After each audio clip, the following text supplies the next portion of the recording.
Burn ইনস্টিটিউটে চিকিৎসাধীন মাইলস্টোনের আরও 2 জনের মৃত্যু, পরিবারকে লাশ হস্তান্তর, নিহতের সংখ্যা বেড়ে 35। জাতির ক্রান্তিকালে পৌঁছেছে, গণতন্ত্র সঠিকভাবে চলতে দিতে হবে, থাকতে হবে জবাবদিহিতা, মন্তব্য মির্জা ফখরুলের। আপনাকে গণতন্ত্রকে চলতে দিতে হবে তার নিজস্ব গতিতে। এটাকে আমি এইভাবে ঠিক করবো, এটাকে এইভাবে ঠিক করবো, এটাতে গণতন্ত্র ঠিক হয় না। 72-এর সংবিধান পুনঃপ্রতিষ্ঠার চক্রান্ত রুখে দেওয়ার ঘোষণা নাহিদ ইসলামের, সংস্কার ছাড়া নির্বাচন মানবে না এনসিপি। আমরা নির্বাচন চাই, আমরা গণতন্ত্রের পক্ষে লড়াই করা শক্তি, আমরা ভোটাধিকারের জন্য লড়াই করা শক্তি, কিন্তু বিচার সংস্কার ছাড়া নির্বাচন অর্থহীন হয়ে যাবে। নির্বাচনের আগে অবৈধ অস্ত্র উদ্ধার ও সন্ত্রাস দমনে অভিযান চলবে, জানালেন সিইসি। এআইকে বড় চ্যালেঞ্জ মানছেন। খাগড়াছড়ির দীঘিনালার লোগাং এলাকায় ইউপিডি জিএফএস এর মধ্যে গোলাগুলিতে নিহত 4, আহত বেশ কয়েকজন। নিম্নচাপের প্রভাবে উপকূলে নদ নদীর পানি বৃদ্ধি, জোয়ারে নিম্নাঞ্চল প্লাবিত, 15 জেলায় 3 ফুট জলোচ্ছ্বাসের শঙ্কা। এবং গাজায় 24 ঘন্টা ইসরায়েলি হামলায় 89 ফিলিস্তিনি নিহত, আহত 450-র বেশি, সর্বত্র খাবারের জন্য হাহাকার। দেখছেন শিরোনাম সংবাদ দুপুরে, আপনাদের সঙ্গে আছি আমি তোয়া আফরোজ। এবার বিস্তারিত। রাজধানীর দিয়াবাড়িতে মাইলস্টোন স্কুল অ্যান্ড কলেজে যুদ্ধ বিমান বিধ্বস্তের ঘটনায় বার্ন ইনস্টিটিউটের চিকিৎসাধীন শিক্ষার্থী জারিফ ফারহান ও অফিস সহকারী মাসুমা বেগমের মৃত্যু হয়েছে। সকাল 9:10 নিবিড় পরিচর্যা কেন্দ্রে চিকিৎসাধীন অবস্থায় মারা যায় জারিফ। পরে লাশ পরিবারের কাছে হস্তান্তর করা হয়। পরে সকাল 10:15টার দিকে মৃত্যু হয় মাইলস্টোনের অফিস সহকারী মাসুমা বেগমের। এ নিয়ে মৃতের সংখ্যা দাঁড়ালো 35-এ। আরও জানাচ্ছেন মাকদুরা মিতি। মাইলস্টোনে ঘটে যাওয়া বিমান দুর্ঘটনায় মৃত্যু প্রতিদিন কেড়ে নিচ্ছে এক একটি প্রাণ, যা শুধু সংখ্যা নয়, হারিয়ে যাচ্ছে এক একটি স্বপ্ন। মাইলস্টোনে বিমান বিধ্বস্তের সেই বিভীষিকাময় ঘটনায় আইমান ও মাকিনের পর আজ না ফেরার দেশে পাড়ি জমালো মাইলস্টোন স্কুল অ্যান্ড কলেজের 7ম শ্রেণীর শিক্ষার্থী জারিফ ও অফিস সহকারী মাসুমা বেগম। সকাল 9:10 জাতীয় বার্ন ইনস্টিটিউটের নিবিড় পরিচর্যা কেন্দ্রে 40% দগ্ধ নিয়ে চিকিৎসাধীন অবস্থায় মারা যায় শিশু জারিফ। এর ঘণ্টাখানেক পরেই মৃত্যুর কোলে ঢলে পড়ে মাইলস্টোন স্কুল অ্যান্ড কলেজের অফিস সহকারী মাসুমা বেগম।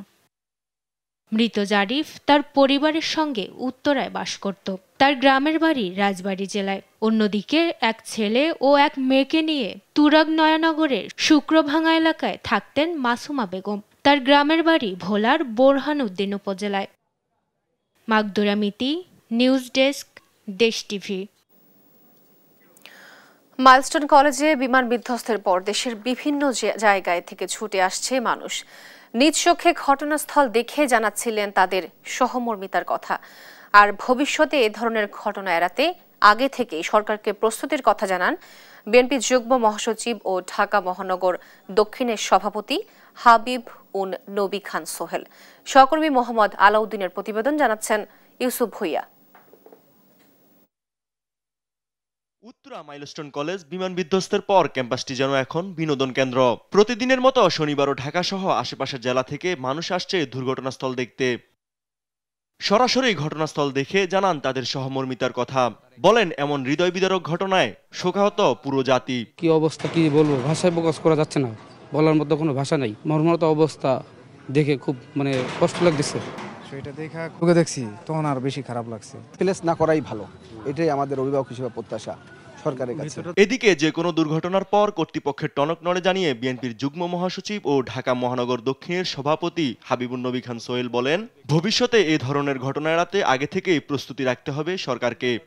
এই যে কদিন পরে পরে দেখবেন যে উঁচু উঁচু বিল্ডিং এ আগুন লাগে, আগুন লাগার পর সেটা নিয়ে হইচই হয়, অনেক মানুষ মারা যাওয়ার পর অনেক কথাবার্তা আসে, কিন্তু কোনো ব্যবস্থা গ্রহণ করা হয় না। এমন ঘটনা ঘটার আগে যাতে আমাদের ব্যবস্থাগুলো নেওয়া। গেল 21 জুলাইয়ের বিমান বিধ্বস্তে এখন পর্যন্ত মৃত্যুর সংখ্যা 30 ছাড়িয়েছে। প্রতিদিনই এ তালিকায় যুক্ত হচ্ছে নতুন নতুন নাম। ইউসুফ ভুইয়া, দেশ টিভি, ঢাকা। মাইলস্টোনে মর্মান্তিক বিমান দুর্ঘটনায় জাতীয় বার্ন ইনস্টিটিউটের চিকিৎসাধীন অবস্থায় আরও 2 জনের মৃত্যু হয়েছে। এ নিয়ে আরও জানাতে সেখান থেকে যুক্ত হচ্ছেন আমাদের সহকর্মী ফাহিম ইউসুফ। ফাহিম, আজ যে 2 জন মারা গেছে এবং চিকিৎসাধীন আহতদের ব্যাপারে কি তথ্য জানতে পেরেছেন, বিস্তারিত জানাবেন। জাতীয় বার্ন ও প্লাস্টিক সার্জারি ইনস্টিটিউটে এই মুহূর্তে বর্তমান যে অবস্থা চলছে সেখানে কিন্তু শোকের এক ধরনের আবহ বিরাজ করছে। আমরা কিছুক্ষণ আগে দেখতে পাচ্ছিলাম যে কিছুক্ষণ আগে যে মৃত্যুবরণ করেছিলেন যে 2 জন, তাদের যে স্বজনদের কাছে তাদের লাশ হস্তান্তরের কার্যক্রম প্রক্রিয়া শেষ হওয়ার মধ্য দিয়ে কিন্তু ইতোমধ্যেই আমরা দেখতে পাচ্ছিলাম স্বজনরা আমাদেরকে জানাচ্ছিলেন তাদের যে ক্ষোভ এবং তাদের যে বেদনার কথা, সেগুলো আমাদেরকে গণমাধ্যমে তারা কিছুক্ষণ আগে জানাচ্ছিলেন। আমরা কিছুক্ষণ আগে কথা বলছিলাম নাইমার, কিছুক্ষণ আগে আমরা কথা বলছিলাম যে মাসুমা যিনি মারা গিয়েছেন তার স্বজনদের সাথে কথা বলে যেটি জানতে পেরেছি যে তারা ইতোমধ্যেই কিন্তু গ্রামের উদ্দেশ্যে রওনা দিয়ে দিয়েছেন এবং তারা জানাচ্ছিলেন যে এই যে অকাল মৃত্যু, একটি দুর্ঘটনায় মৃত্যুবরণ করা, এর দায় তারা কাকে দেবেন, এই প্রশ্নটি কিন্তু তারা কিছুক্ষণ আগে করে গিয়েছিলেন। এছাড়া কিছুক্ষণ আগে আমরা আরও দেখতে পাচ্ছিলাম যে ডাক্তারদের এক ধরনের এক প্রতিনিধি দল কিন্তু নতুন করে এখানে প্রবেশ করেছে এবং তারা জানাচ্ছিলেন এখন পর্যন্ত যাদের মৃত্যু হয়েছে এই মৃত্যুগুলো অনাকাঙ্ক্ষিত এবং আমরা যেটি জানতে পেরেছি যে মাসুমার শরীরের প্রায় 90% কিন্তু পুড়ে গিয়েছিল এবং 90% পুড়ে যাওয়ার পরও এই যে 6 দিন সার্ভাইভ করা, এটি এক ধরনের বিস্ময়কর ঘটনা ছিল। তারা বলছিলেন যে এরকম যে পরিস্থিতিতে তার যে অবস্থা ছিল সে পরিস্থিতিতে কিন্তু আসলে তার রিকভারি করাটা অনেকটাই কঠিন ছিল। সেই জায়গায় আজকে ধরনের একটি সংবাদ কিছুক্ষণ আগে এসেছে। এছাড়া এখানে ভর্তি থাকা আরও 38 জন কিন্তু শিক্ষার্থী সহ বিভিন্ন শিক্ষার্থী সহ অনেকেই কিন্তু এখানে ভর্তি রয়েছেন। তাদের যে শারীরিক বর্তমান অবস্থা সেটি ডাক্তাররা বললেন যে অনেকটাই রিকভারির দিকে যাচ্ছে। যেমনটি কালকে রাতে বলা হয়েছিল যে বেশ কয়েকজনকে আইসিইউ থেকে কিন্তু সাধারণ বেডে ট্রান্সফার করা হয়েছে তাদের শারীরিক অবস্থার যে উন্নতি, এটির ফলে এই অবস্থা শারীরিক যে রিকভারি সেই প্রক্রিয়া কিন্তু বেশিরভাগেরই চলছে। তবে তারপরও কিন্তু এখানে এক ধরনের ঝুঁকি থেকে যায়, যাদের 50 থেকে 50-এর অধিক যে শরীরের অংশ পুড়ে গিয়েছে তাদের কিন্তু সেই যে সেই ঝুঁকির জায়গাটা আসলে ডাক্তাররা কখনো কনফার্ম করতে পারবেন না যে আসলে তার ভবিষ্যতে পরিণতিটা কেমন হবে। সেই জায়গা থেকে তাদের যে সংখ্যা, সেই মৃতের সংখ্যা বাড়ার যে সংখ্যা, সেই সংখ্যা কিন্তু থেকেই যায়। তারা বারবার বলছিলেন যে এখানে তাদের যে সর্বোচ্চ চেষ্টা তারা করে যাচ্ছেন, তাদের যে ইকুইপমেন্টগুলো রয়েছে সেগুলো অনুযায়ী। এছাড়া সিঙ্গাপুর, চীন এবং ভারতের যে প্রতিনিধি দল এসেছে তারাও কিন্তু চেষ্টা করছেন তাদের সাধ্যমতো। এছাড়া কয়েকজনকে কিন্তু বাড়তি চিকিৎসার জন্য দেশের বাহিরে নিয়ে যাওয়ার যে প্রক্রিয়া চলছিল সেটিতেও কথাবার্তা চলছে যে কোন দেশে কিভাবে কোন প্রক্রিয়ায় তারা কার কতটুকু চিকিৎসা প্রয়োজন, সেই বিষয়গুলো নিয়েও কিন্তু অনেক ধরনের অ্যানালাইসিস চলছে তাদের মাঝে। এইখানে ডাক্তারদের মধ্যে থেকে এই ধরনের তথ্যগুলোই কিন্তু তারা আমাদেরকে জানাচ্ছিলেন। এছাড়া এখানকার যে সার্বিক অবস্থা এটি কিন্তু অত্যন্ত বেদনাদায়ক যে এখানে যে সকল রোগীরা ভর্তি রয়েছেন, আহত যে সকল শিক্ষার্থীরা রয়েছেন, তাদের স্বজনরা কিছুক্ষণ পর এখানে আসছেন এবং তাদের মধ্যে যে এক ধরনের শোকাবহ পরিস্থিতি এবং তাদের যে বর্তমান অবস্থা সেটিও কিন্তু আসলে অনেকটা বেদনাদায়ক। এই ছিল জাতীয় বার্ন ইনস্টিটিউট থেকে সর্বশেষ। ফাহিম, আপনাকে ধন্যবাদ। দর্শক, জাতীয় বার্ন ইনস্টিটিউট থেকে আমাদেরকে সর্বশেষ বিস্তারিত জানাচ্ছিলেন আমাদের সহকর্মী ফাহিম ইউসুফ। উত্তরায় বিমান বিধ্বস্তে 45% দগ্ধ হয় ছোট্ট আইমান। 4 দিন মৃত্যুর সঙ্গে লড়াই করে শুক্রবার না ফেরার দেশে পাড়ি জমায় সে। শুক্রবার সন্ধ্যায় মরদেহ পৌঁছায় শরীয়তপুরের বেদেরগঞ্জ উপজেলার নারায়ণপুর গ্রামে। স্বজনদের আহাজারিতে ভারী হয়ে ওঠে গ্রাম। রাত 9টায় জানাজা শেষে দাদার কবরের পাশে দাফন করা হয় আইমানকে। সহকর্মী সাইফুল ইসলাম আকাশের পাঠানো তথ্য ছবিতে জানাচ্ছেন অঙ্কন চৌধুরী। ঢাকার উত্তরায় প্রশিক্ষণ বিমান বিধ্বস্তে দগ্ধ হয়ে জাতীয় বার্ন ইনস্টিটিউটে চিকিৎসাধীন অবস্থায় শুক্রবার পরপারে পাড়ি জমায় শরীয়তপুরের ছোট্ট শিশু আইমান। বেদেরগঞ্জ উপজেলার নারায়ণপুর গ্রামের ইসমাইল আয়েশা দম্পতির বড় মেয়ে আইমান রাজধানীর মাইলস্টোন স্কুল অ্যান্ড কলেজের 4র্থ শ্রেণীর ছাত্রী ছিলেন। গত সোমবার স্কুল প্রাঙ্গণের দোলনায় খেলার সময় দুর্ঘটনা কবলিত একটি বিমান বিধ্বস্ত হলে আগুনে ঝলসে যায় আয়মান। দগ্ধ অবস্থায় সাহসী আয়মান শিক্ষকদের ফোন থেকে দাদিকে খবর দেয়। পরে তাকে উদ্ধার করে জাতীয় বার্ন ইনস্টিটিউটে ভর্তি করা হয়। তবে শুক্রবার মৃত্যুর কাছে হার মানে ছোট্ট আয়মান। আয়মানের প্রথম জানাজা হয় উত্তরা 17 নম্বর সেক্টরের বাসায়, পরে গ্রামের বাড়ি নারায়ণপুরে নেওয়া হয় মরদেহ। আয়মানের নিথর দেহ গ্রামে পৌঁছলে স্বজনদের আহাজারিতে সেখানে সৃষ্টি হয় এক হৃদয় বিদারক পরিবেশ। মেয়েকে হারিয়ে বারবার মূর্ছা যান বাবা মা।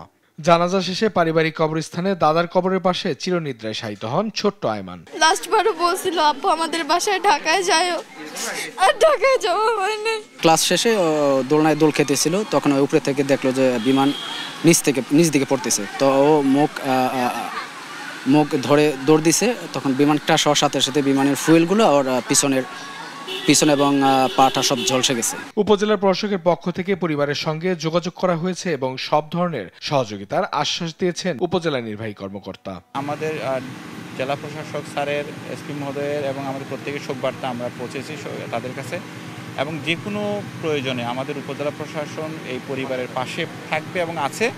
আর যে কোনো প্রয়োজনে আমরা তাদের পাশে থাকব। আয়মানের মতো এমন প্রাণহানির মর্মান্তিক ঘটনা যেন আর কখনো না ঘটে, সেজন্য তদন্তপূর্বক সরকারকে ব্যবস্থা নেওয়ার দাবি স্থানীয়দের। অঙ্কন চৌধুরী, নিউজ ডেস্ক, দেশ টিভি। দেশের রাজনৈতিক অর্থনৈতিক কাঠামোর গুণগত পরিবর্তন দরকার, এজন্য গণতান্ত্রিক প্রক্রিয়ায় চলতে দিতে হবে বলে মন্তব্য করেছেন বিএনপি মহাসচিব মির্জা ফখরুল ইসলাম আলমগীর। বলেন, সরকারকে সবাই মিলে সহযোগিতা করছে বলেই সরকার চলছে। রাজধানীতে আয়োজিত আলাদা দুটি অনুষ্ঠানে এসব কথা বলেন বিএনপি মহাসচিব। বিস্তারিত জানাচ্ছেন আলী আকাশ। শনিবার সকালে রাজধানীর সিরডাপে সাবেক তত্ত্বাবধায়ক সরকারের উপদেষ্টা ডক্টর হোসেন জিল্লুর রহমানের লেখা অর্থনীতির শাসন ও ক্ষমতা যাপিত জীবনের আলেখ্য শীর্ষক গ্রন্থ প্রকাশ ও আলোচনা সভার আয়োজন করা হয়। এতে অংশ নেয় বিএনপির মহাসচিব মির্জা ফখরুল ইসলাম আলমগীর। এ সময় বিএনপি মহাসচিব মির্জা ফখরুল ইসলাম আলমগীর বলেন, তত্ত্বাবধায়ক সরকারের যে ইতিবাচক প্রভাব রাজনীতি অর্থনীতিতে পড়তে শুরু করেছিল তা গেল 15 বছরে পরিকল্পিতভাবে ধ্বংস করে দেওয়া হয়েছে। দেশের রাজনৈতিক অর্থনৈতিক কাঠামোর গুণগত পরিবর্তন দরকার, এর জন্য গণতান্ত্রিক প্রক্রিয়া চলতে দিতে হবে। কোনো কিছু চাপিয়ে দিয়ে কি কোনো কিছু করা যায়? একটা প্রক্রিয়া দরকার হয়, প্রসেস দরকার হয়। গণতন্ত্রকে তার প্রক্রিয়ার মধ্যে দিয়ে চলতে দিতে হবে। ভালো মন্দ প্রথম দিকে থাকবে, আবার ঠিক হবে, আবার যাবে, আপনার উত্থান পতন ঘটবে, কিন্তু একদম বাদ দিয়ে আবার এটাকে ঠিক করতে হবে, ওটা ঠিক করতে হবে, করতে গেলে দেখবেন যে আমরা যেটা লক্ষ্য করছি সেটা ঠিক মতো কাজ করছে না। জাতীয় প্রেস ক্লাবে ফ্যাসিস্ট খুনি হাসিনার পতন ও জুলাই 24 বিপ্লবের বর্ষপূর্তি উপলক্ষে জুলাই বিপ্লব প্রত্যাশা ও প্রাপ্তি শীর্ষক আলোচনা সভায় মির্জা ফখরুল ইসলাম আলমগীর বলেন, সংস্কার মানুষের জন্য, সংস্কারের জন্য মানসিকতারও পরিবর্তন প্রয়োজন। কোনো কিছু চাপিয়ে দিয়ে কিছু করা সম্ভব নয়। সংস্কার হতে হবে একটা প্রক্রিয়ার মধ্য দিয়ে। আপনি চাইলেন আর কালকে পুলিশ ঘুষ খাওয়া বন্ধ করে দেবে, এটা মনে করার কোনো কারণ নাই। স্ট্রাকচারটা তৈরি করতে হবে এমন ভাবে যাতে করে সে ঘুষ না খায়। ঠিক একইভাবে আমাদের যে আমলাতন্ত্র, এই আমলাতন্ত্র এটা আমাদের উন্নয়নের পথে একটা বড় বাধা, নেগেটিভ প্রয়োগ করেছে। আলী আকাশ, দেশ টিভি, ঢাকা। ৭২-এর সংবিধান মুজিববাদী সংবিধান বলে মন্তব্য করেছেন জাতীয় নাগরিক পার্টির আহ্বায়ক নাহিদ ইসলাম। শনিবার দুপুরে মৌলভীবাজার শহরের বেরিরপাড় পয়েন্ট এলাকায় পথসভায় তিনি মন্তব্য করেন। বলেন, ৭২-এর সংবিধান ছিল বাংলাদেশের মুক্তিযুদ্ধ ও স্বাধীনতা সংগ্রামের আকাঙ্ক্ষাকে নষ্ট করে দিয়ে মুজিববাদী সংবিধান প্রতিষ্ঠার এক চক্রান্ত। আর এখন এই সংবিধান রক্ষা করার জন্য বিভিন্ন গোষ্ঠী রাজপথে নেমেছে। এ সময় সংস্কার ব্যতীত কোনো ধরনের নির্বাচন মেনে নেওয়া হবে না বলেও তিনি হুঁশিয়ারি দেন।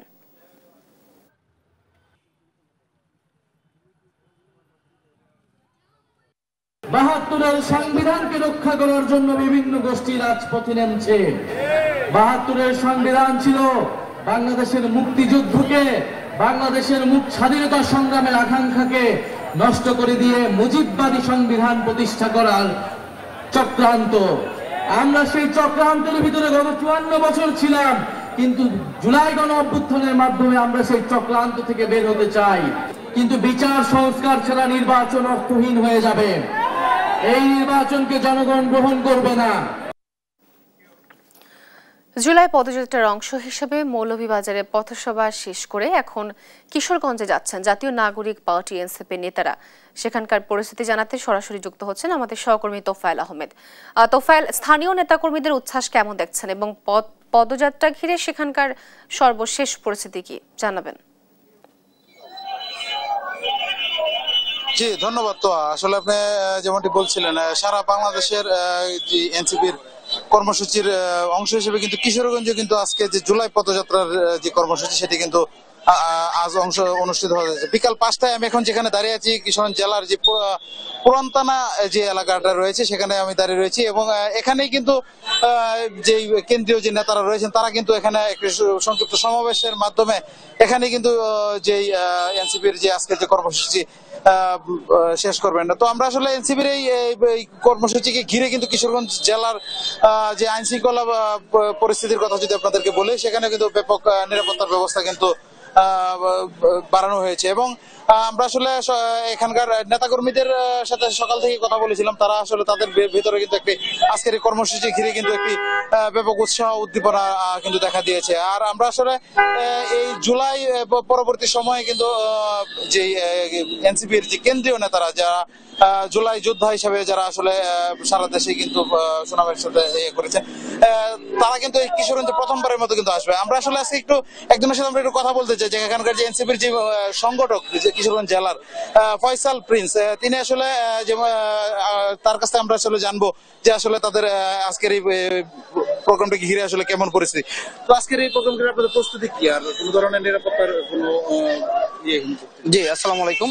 আজকে আমরা জানি যে সকলেই যে 24-এর গণ অভ্যুত্থানের নেতৃত্ব দানকারী যারা ছাত্র সমন্বয়ক এবং যারা ছাত্র নেতা আছে তারা আজকে প্রথমবারের মতো কিশোরগঞ্জের মাটিতে পা রাখতে যাচ্ছে। সেই তাদের আগমনকে ঘিরে আমাদের আইন শৃঙ্খলা বাহিনী নিরাপত্তা জোরদার করা হয়েছে এবং আইন শৃঙ্খলা বাহিনী সর্বোচ্চ সতর্ক অবস্থানে আছে এই মুহূর্তে। তার পাশাপাশি তারা হচ্ছে দেশ গঠনের জন্য প্রত্যেকটি জেলায় জুলাই পদযাত্রার অংশ হিসেবে আজকে কিশোরগঞ্জ এখানে আসছে। কিশোরগঞ্জবাসীর বিভিন্ন আশা আকাঙ্ক্ষা শুনবে তারা এবং কিশোরগঞ্জকে কিভাবে সামনের দিকে এগিয়ে নিয়ে যাওয়া যায় এবং কিশোরগঞ্জের মাটিকে কিভাবে বাংলাদেশের মানে মানচিত্রে তুলে ধরা যায়, সেই লক্ষ্যে আমরা আজকে এই সমাবেশের বা পদযাত্রার আয়োজন করেছি। জি ধন্যবাদ। আসলে শুনছিলেন যে এখানকার যে কিশোরগঞ্জ এনসিপির যে সংগঠন রয়েছেন, আমরা আসলে যেটি জানতে পেরেছি এখন পর্যন্ত কিন্তু যে জুলাই পদযাত্রার যে কেন্দ্রীয় নেতা তারা কিন্তু এখনো পর্যন্ত মৌলভীবাজার রয়েছেন এবং বিকাল 5টা নাগাদ আসলে ভৈরবে একটি ছোট্ট সমাবেশের পর কিন্তু কিশোরগঞ্জের উদ্দেশ্যে আসবে বলে আসলে আমরা আসলে জানতে পেরেছি এবং আমরা আসলে এই জুলাই পদযাত্রার যে ব্যাপক যে নিরাপত্তা ব্যবস্থার কথাটি আসলে তারা বলছিলেন যে ইতিমধ্যে সকল ধরনের প্রস্তুতি সম্পন্ন হয়েছে। তো এই ছিল মূলত কিশোরগঞ্জের এই পুরান থানা এলাকা থেকে আমার কাছে জুলাই পদযাত্রার সংবাদের সর্বশেষ। তোফায়েল, আপনাকে ধন্যবাদ। দর্শক, সহকর্মী তোফায়েল জানাচ্ছিলেন এনসিপির জুলাই পদযাত্রার বিষয়ে সর্বশেষ পরিস্থিতি। নির্বাচন ঘিরে সামাজিক মাধ্যমে ভুয়া তথ্য ও কৃত্রিম বুদ্ধিমত্তার অপব্যবহার রোধে কাজ করছে নির্বাচন কমিশন, এমনটাই জানিয়েছেন প্রধান নির্বাচন কমিশনার AMM নাসির উদ্দিন। বৃহস্পতিবার সকালে খুলনায় ত্রয়োদশ জাতীয় সংসদ নির্বাচন উপলক্ষে সাংবাদিকদের সঙ্গে মতবিনিময় সভায় তিনি কথা বলেন। তিনি আরও বলেন, নির্বাচন ঘিরে বিভ্রান্তিকর তথ্য ও গুজব ছড়ানো হচ্ছে। এসব প্রতিরোধে প্রযুক্তি ও বিশেষজ্ঞদের সহায়তায় সমন্বিতভাবে কাজ করছে কমিশন। এছাড়া ভোটারদের আস্থা ফেরানো ও ভোট কেন্দ্রমুখী করাই এখন কমিশনের সবচেয়ে বড় চ্যালেঞ্জ। এজন্য বহুমুখী উদ্যোগ গ্রহণ করা হয়েছে বলেও জানান তিনি।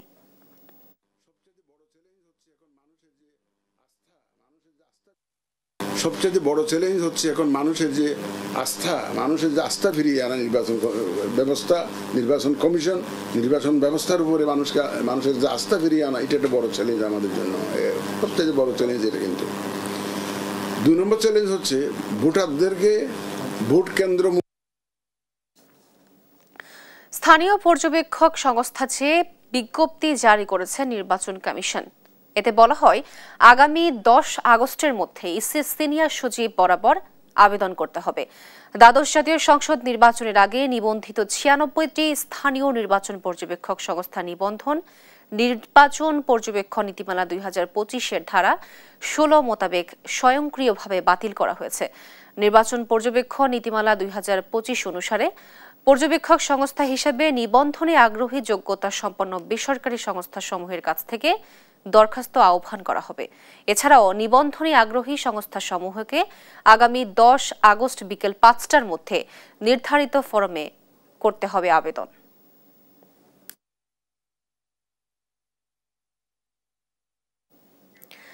খাগড়াছড়িতে 2 সশস্ত্র গ্রুপের গোলাগুলির ঘটনায় 4 জন নিহত হয়েছে।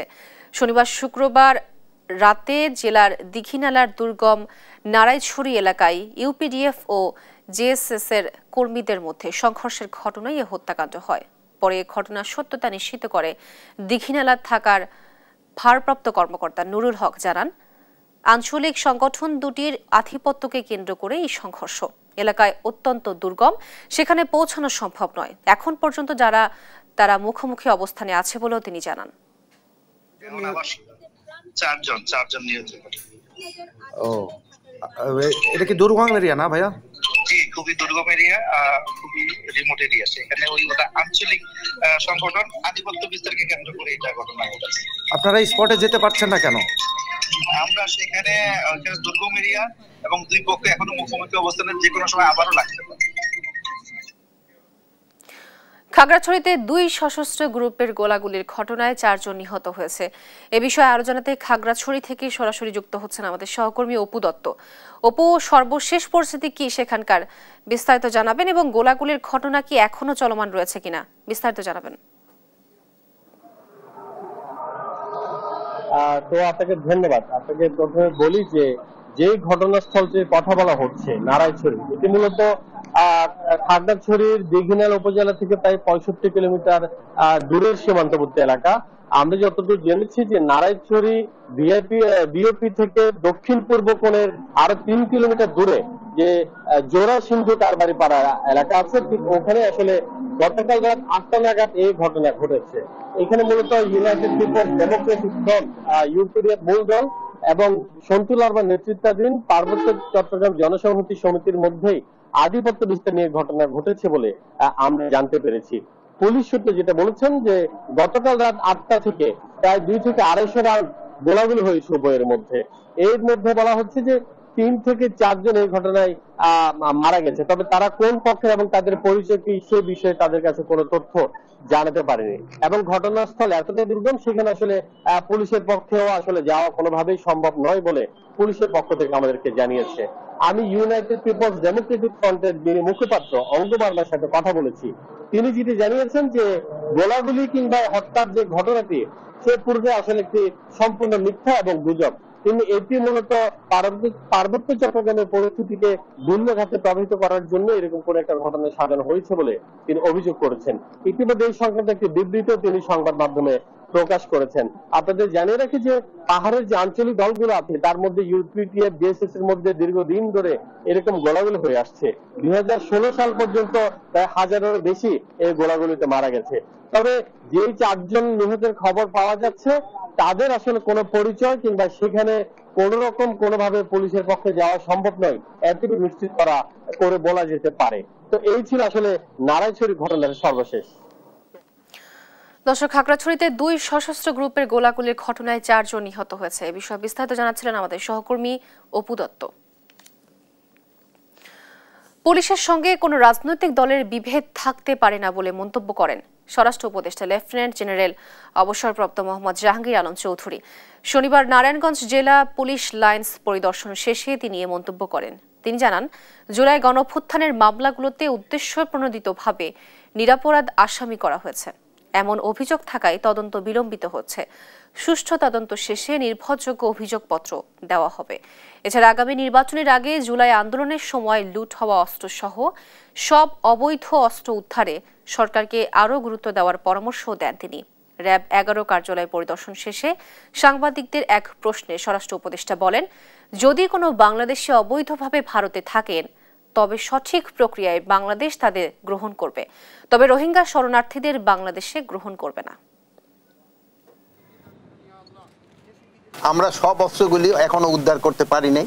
আমরা অস্ত্রগুলি উদ্ধার করার চেষ্টা করতেছি এবং আল্লাহ দিলে হয়তো ইলেকশনের আগে আরও অনেক অস্ত্র উদ্ধার হয়ে যাবে এবং ইলেকশনটা যেন আপনাদের সহযোগিতায়, জনগণের সহযোগিতায় ভালোভাবে হতে পারে, এই জন্য আমরা অবশ্যই চেষ্টা করব। আর একটা হত্যা মামলায় হয়তো 20 জন আসামি হওয়া দরকার ছিল, আপনারা ওখানে 200 আসামি দিয়ে ফেলছেন। এখন এই জন্য ইনভেস্টিগেশনের সময় বেশি লাগবে। তা আপনারাই কিন্তু আমাদের সবসময় বলছেন যেন নিরাপদ ব্যক্তি যেন কোনো অবস্থায় শাস্তির আওতায় না আসে, এই জন্য আমাদের কিন্তু এটা আরো বেশিভাবে দেখতে হয়। বঙ্গোপসাগরের সৃষ্ট নিম্নচাপের প্রভাবে দেশের দক্ষিণাঞ্চলের উপকূলীয় জেলাগুলোতে টানা বৃষ্টি ও অস্বাভাবিক জোয়ারে প্লাবিত হয়েছে নিম্নাঞ্চল। পায়রা বন্দরের 110 কিলোমিটার দক্ষিণ পশ্চিমে বঙ্গোপসাগরের সৃষ্ট নিম্নচাপটির প্রভাবে পটুয়াখালীর কলাপাড়া, গলাচিপা, রাঙ্গাবালি সহ অন্তত 10টি গ্রাম প্লাবিত হয়েছে। নোয়াখালীর নিঝুম দ্বীপের প্রধান সড়ক ও বাজার পানিতে তলিয়ে গেছে। এতে 4 ঘন্টার জন্য বিচ্ছিন্ন হয়ে পড়ে সড়ক যোগাযোগ। চাঁদপুরের মেঘনায় পানি বিপদ সীমার 21 সেন্টিমিটার উপরে। এতে হাইমছড়ের চরভাঙ্গা ও আশপাশের এলাকায় পানি ঢুকে পড়ে। বরিশালের কীর্তনখোলায় পানি 30 সেন্টিমিটারের উপরে ওঠায় নগরীর নিম্নাঞ্চলের রাস্তাঘাট ও বাড়ি তলিয়ে গেছে। পানির তোড়ে কক্সবাজারের টেকনাফে মেরিন ড্রাইভের 10টি স্থানে দেখা দিয়েছে ভাঙন। ফসলি জমিতে ঢুকে পড়েছে লবণাক্ত পানি। এদিকে দেশের সব সমুদ্র বন্দরকে 3 নম্বর সতর্ক সংকেত দিয়েছে আবহাওয়া অধিদপ্তর। নিরাপদ আশ্রয়ে থাকতে বলা হয়েছে মাছ ধরার ট্রলারগুলোকে।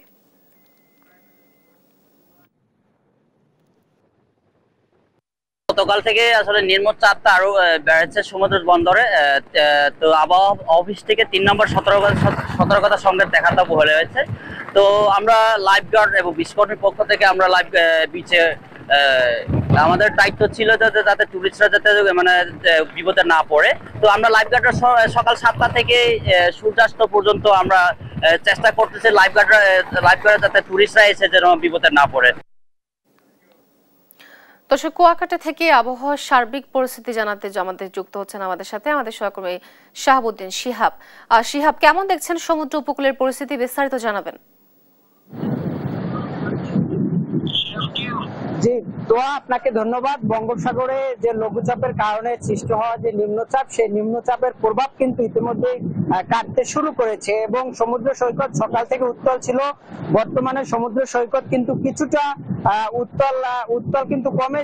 সমুদ্রের যে বড় বড় ঢেউগুলো ছিল সেই ঢেউগুলো কিন্তু এখন একটু ছোট হয়ে এসেছে। আমি যদি আপনাদেরকে একটু ক্যামেরার মাধ্যমে দেখাই, সকালে যে উত্তাল যে সমুদ্রের ঢেউ, সেই ঢেউয়ের কারণে কিন্তু সৈকতের যে মেরিন ড্রাইভ যে সংলগ্ন যে রাস্তা, সেই রাস্তা কিন্তু ইতিমধ্যে ভেঙে গিয়েছে এবং সৈকত রক্ষার ক্ষেত্রে যে সকল বাঁধ দেওয়া হয়েছিল, অস্থায়ী যে বাঁধ, সে বাঁধগুলো কিন্তু বালুর বস্তা এবং পাথর এবং সিমেন্ট দ্বারা যে মিক্সন ছিল, সেই মিক্সন গুলো কিন্তু ইতিমধ্যে ভেঙে চুরমার হয়ে রয়েছে এবং মেরিন ড্রাইভের যে রাস্তাগুলো, সেই রাস্তাগুলো কিন্তু 90% কিন্তু সমুদ্রের গর্ভে বিলীন হয়ে গিয়েছে এই উত্তাল সমুদ্রের কারণে। এবং এখানে স্থানীয় যে একটি সরকারি যে ভবন ডিসি বাংলো রয়েছে, সেই বাংলোটাও কিন্তু কাছাকাছি একদম সমুদ্রের ঢেউ কিন্তু বাংলোর কাছাকাছি চলে এসেছে এবং মেরিন ড্রাইভের রাস্তার বিষয় এবং এই যে প্রোটেক্টের বিষয়, পানি উন্নয়ন বোর্ড কিন্তু প্রতি বছরই তাদের একটি অস্থায়ী বাঁধ তারা দিয়ে থাকেন, যেমন জিও ব্যাগ এবং যে জিও টিউব রয়েছে, সেগুলো দিয়ে কিন্তু সমুদ্র রক্ষার চেষ্টা করে আসছেন দীর্ঘদিন থেকে। কিন্তু এবছরে কিন্তু তারা তেমনটি কোনো পদক্ষেপই কিন্তু গ্রহণ করেনি এবং সমুদ্রে উত্তাল থাকার কারণে সমুদ্রের এখানকার যে মৎস্য বন্দর রয়েছে, আলিপুর মহিপুর যে মৎস্য বন্দর, সে মৎস্য বন্দরে কিন্তু শত শত ট্রলার কিন্তু ইতিমধ্যে নোঙর করে রয়েছেন। তারা সমুদ্র উত্তাল থাকার কারণে কিন্তু তারা সমুদ্রে যেতে পারছেন না এবং আমি এখানে পানি উন্নয়ন বোর্ডের যিনি কর্মকর্তা রয়েছে তাদের সাথে কথা বলেছিলাম। তারা বলেছেন যে আজকে আমাকে আশ্বস্ত করেছেন যে আজকের ভিতরে কিন্তু তাদের কার্যক্রম শুরু হচ্ছে এবং সমুদ্র রক্ষার ক্ষেত্রে তারা কিন্তু জিও ব্যাগ এবং জিও যে টিউব দিয়ে থাকেন 0 পয়েন্ট থেকে যে 2.5 কিলোমিটার উত্তরে যে ভাঙন, সে ভাঙনে কিন্তু তারা যে সকল জিও ব্যাগ টিউব দিয়ে থাকেন সেগুলো কিন্তু তারা আজকে কার্যক্রম শুরু করছেন এবং আমি এখানে উপজেলা যিনি নির্বাহী কর্মকর্তা রয়েছেন, ভারপ্রাপ্ত কর্মকর্তা জনাব ইয়াসিন সাদেক, তার সাথে কথা বলেছিলাম। তিনি আমাকে জানিয়েছেন যে খুব শীঘ্রই কুয়াকাটা পৌরসভার উদ্যোগে কিন্তু তারা 10 লক্ষ টাকা এখানে বরাদ্দ করতেছেন, যাতে করে যে সকল ক্ষয়ক্ষতি হয়েছে সেই ক্ষয়ক্ষতি কিন্তু যাতে একটু কমিয়ে আনা যায়, সেই বিষয়টা কিন্তু তারা চেষ্টা করেছেন। তো কুয়াকাটা সমুদ্র সৈকত থেকে আমার কাছে এই ছিল সর্বশেষ। আপনাকে ধন্যবাদ। দর্শক, কুয়াকাটা সমুদ্র সৈকত থেকে আমাদের সাথে সরাসরি যুক্ত ছিলেন সহকর্মী শাহাবুদ্দিন শিহাব, জানাচ্ছিলেন সেখানকার আবহাওয়া পরিস্থিতি সম্পর্কে। লাখো মানুষের একমাত্র চিকিৎসার কেন্দ্র পিরোজপুরের ইন্দুরকানী উপজেলা স্বাস্থ্য কমপ্লেক্সে ভুগছে চরম জনবল সংকট ও অব্যবস্থাপনায়। মাত্র 2 জন চিকিৎসক, নেই পর্যাপ্ত নার্স, আয়া কিংবা ওয়ার্ড বয়, নেই পর্যাপ্ত ঔষধ কিংবা ডায়াগনস্টিক সুবিধাও। এতে চরম দুর্ভোগে পড়েছেন সাধারণ মানুষ। সহকর্মী জালিস মাহমুদের পাঠানো তথ্য ছবিতে বিস্তারিত জানাচ্ছেন ফারজানা আফরোজ টুম্পা। 31 শয্যার এই উপজেলা স্বাস্থ্য কমপ্লেক্সটি নির্মিত হয় 2006 সালে। এখানে চিকিৎসকের অনুমোদিত 10টি পদ থাকলেও বাস্তবে কর্মরত আছেন মাত্র 2 জন। চিকিৎসক সংকট এতটাই তীব্র যে উপজেলা স্বাস্থ্য ও পরিবার কল্যাণ কর্মকর্তা নিজেই রাত জেগে রোগীদের সেবা দিতে বাধ্য হচ্ছেন। প্রতিদিন ইনডোর ও আউটডোরে গড়ে 300 রোগী আসেন সেবা নিতে। 2 জন মেডিকেল অফিসার রয়েছে, যাদের দিয়ে এই হাসপাতালের জরুরি বিভাগ, বহির্বিভাগ এবং অন্তঃবিভাগ এই টোটাল সেক্টরটা চালাতে হচ্ছে, যা খুবই কষ্টকর। ঔষধের ঘাটতি, অপরিচ্ছন্ন পরিবেশ, শিশুদের জন্য বিশেষজ্ঞ ডাক্তার না থাকা, সব মিলে চরম দুর্ভোগ পোহাতে হয় এখানে সেবা নিতে আসা রোগীদের। আমরা এই হাসপাতালে আসছি, হাসপাতালে তো শিশু ডাক্তার নাই। আমাদের অসুবিধা হচ্ছে না, কারণ এখানে হসপিটালে যে প্রয়োজন ডক্টর থাকা দরকার সেটা নাই। আমাদের সমস্যা হলো, এক হলো নোংরা পরিবেশ, এরকম পরিবেশ কম আছে বাংলাদেশে। দ্বিতীয়ত হলো ডাক্তার সংকট, চিকিৎসা সেবা এরকম পরিবেশ বান্ধব না। কর্মরত নার্স, আয়া, বাবুর্চি, ওয়ার্ড বয় সংকটে রোগীদের সেবা ব্যাহত হওয়ার পাশাপাশি হাসপাতালের পরিবেশেরও নাজুক অবস্থা। অনেক সময় হয়তো বেশি রোগীর ভিড়ে একটু হয়তো একটা টিকিট আমার হাতে আসলো, উনি একজন ডাকে গেল, আমার 2 মিনিট দেরি হইলো। তাছাড়া আপনার চেষ্টা করি যাতে রোগীদের ভালো সেবা দিতে পারি। মন্ত্রণালয় দ্রুত পদায়ন ও নিয়োগের ব্যবস্থা নিলে পরিস্থিতি উন্নত হবে বলে মনে করছেন সিভিল সার্জন। এত বড় একটি উপজেলা এবং সেখানে স্বাস্থ্য সেবা ডাক্তার যারা আছেন, স্বাস্থ্য ডাক্তারের সংকটটাকে আমরা ফোকাস করেছি। আমরা আমাদের ঊর্ধ্বতন কর্তৃপক্ষকে জানিয়েছি যাতে আমাদের এখানে ডাক্তার কিছু পদায়ন করে এবং যাতে স্বাস্থ্যসেবাকে আমরা আর একটু উন্নত করতে পারি। স্বাস্থ্য খাতে সরকার বরাদ্দ দিলেও মাঠ পর্যায়ে সংকট কাটেনি। ইন্দুরকানের 31 শয্যার এই হাসপাতালের জন্য পর্যাপ্ত চিকিৎসক ও সহায়ক কর্মচারী নিয়োগ এখন স্থানীয় জনগণের একমাত্র দাবি। ফারজানা আফরোজ টুম্পা, নিউজ ডেস্ক, দেশ টিভি।